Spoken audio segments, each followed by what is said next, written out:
नमस्कार, मैं हूं अंकुर और आप देख रहे हैं सत्य हिंद। शेक्सपियर ने कहा था कि नाम में क्या रखा है। नए भारत ने, उत्तर प्रदेश ने, हिंदी बेल्ट ने शेक्सपियर को गलत साबित कर दिया है।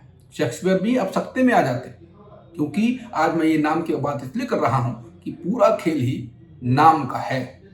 दरअसल प्रयागराज में महाकुंभ होने जा रहा है। महाकुंभ को उड़ाने की, उसमें बम विस्फोट करने की धमकी दी गई। ये कहा गया कि 1000 लोग मारे जाएंगे। पोस्ट किया गया, किसने किया? नासिर नाम की आईडी से। पुलिस एक्टिव हो गई, मीडिया एक्टिव हो गई, एंकर्स एक्टिव हो गए, बुलडोजर तैयार हो गए। नासिर नासिर हो गया पूरा कि बस एक बार उसका पता लग जाए और नासिर हो जाए तो सीधे लाइव किया जाए, प्रोग्राम किया जाए। एंकर भी तैयार थे, बुलडोजर भी तैयार थे। पुलिस भी तुरंत जांच शुरू कर दी। पुलिस ने गंभीरता से जांच शुरू कर दी, सर्विलांस से जांच शुरू करी। बात पहुंची बिहार तक, और बिहार तक पहुंची तो जो नासिर पठान था, इसने फर्जी आईडी से पोस्ट किया था, वो आयुष कुमार जायसवाल निकला। वो नासिर था ही नहीं। जिसके बाद बुलडोजर पीछे हट गए। एंकर्स अपनी स्क्रिप्ट जो तैयार की थी वो उन्होंने पीछे ले ली। एंकर्स स्टूडियो से बाहर निकल के सुट्टा फूकने चले गए या कुछ और करने चले गए।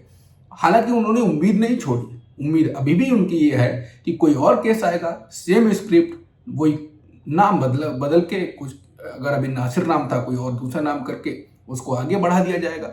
लेकिन अभी ये स्टोरी जो पहले नासिर नासिर की थी, अब वो नीचे दबा दी गई। अब नहीं खबर इतनी प्रमुखता से ऊपर छापी जा रही है।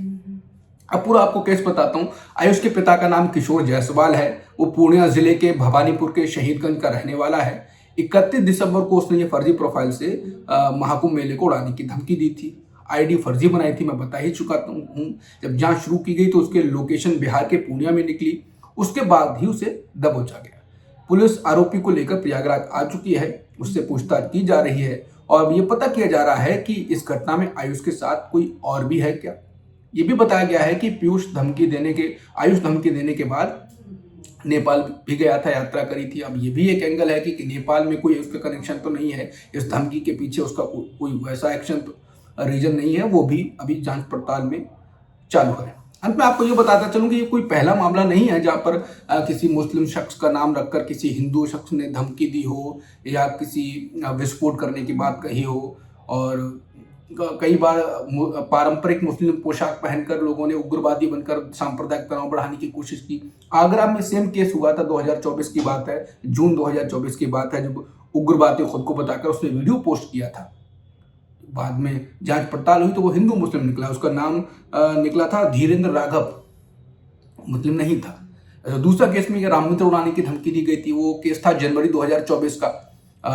उसमें लखनऊ के गोमती नगर से उनको बाद में गिरफ्तार किया गया। उन्होंने कहा था कि पीएम मोदी और योगी आदित्यनाथ को भी वहाँ पर हम उड़ा देंगे।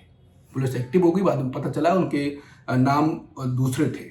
नाम थे ताहर सिंह और ओम प्रकाश मिश्रा, जिनको बाद में गिरफ्तार कर लिया गया।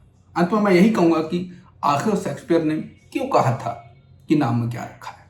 नाम में रखा है। नमस्कार।